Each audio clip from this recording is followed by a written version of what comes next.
Hello friends, നമ്മുടെ modular കിച്ചണിൽ അത്യാവശ്യമായിട്ടുള്ള സംഗതിയാണ് നമ്മുടെ വുഡ് ആൻഡ് ഹോബ്. അതായത് നമ്മുടെ ചിമ്മിനിയും നമ്മുടെ ഗ്യാസ് സ്റ്റോവും ഈ രീതിയിലാണല്ലോ നമ്മുടെ കിച്ചണിൽ വരുന്നത്. ഈ ഒരു ടൈപ്പ് വുഡ് ഹോബ് രണ്ടും കൂടി നമുക്ക് വാങ്ങുന്ന സമയത്ത് എക്സ്പെൻസ് ഒരു 40,000-50,000 രൂപേൻ്റെ അടുത്ത് വരും. പക്ഷെ നമ്മൾ ഇവിടെ ചെയ്തിരിക്കുന്നത് ഒരു എക്സോസ്റ്റ് ഫാൻ വെച്ചിട്ടാണ് നമ്മൾ ഇതിന്റെ ഫംഗ്ഷനിങ് ചെയ്തിരിക്കുന്നത്. ഇതിന്റെ ഫംഗ്ഷൻ എങ്ങനെയാണെന്നുള്ളത് നിങ്ങൾ കാണിച്ചത്. ഇതിപ്പോൾ ഞങ്ങളുടെ മൈക്കിന്റെ നോബാണ്. ഈ മൈക്ക് നോബ് ഞാൻ ജസ്റ്റ് ഇവിടെ നിന്ന് വെച്ച് കാണിച്ചു തരാം. അതവിടെ സക്കായിട്ടാണ് നിൽക്കുന്നത്. ഇത് ജസ്റ്റ് ഞാൻ ഓഫ് ചെയ്യുന്ന സമയത്ത് സ്വിച്ച് ഓഫ് ആക്കാൻ പോവാണ്. സ്വിച്ച് ഓഫ് ആക്കുന്ന സമയത്ത് നിങ്ങൾ കാണാം ഇത് നേരെ താഴത്തേക്ക് വരികയും ചെയ്തിട്ടുണ്ട്.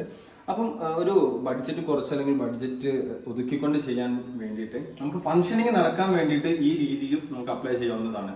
അല്ലാണ്ട് ഒരു വുഡ് ഹോബ് എന്നുള്ള അതേ കൺസെപ്റ്റ് തന്നെ പോകണമെന്നില്ല.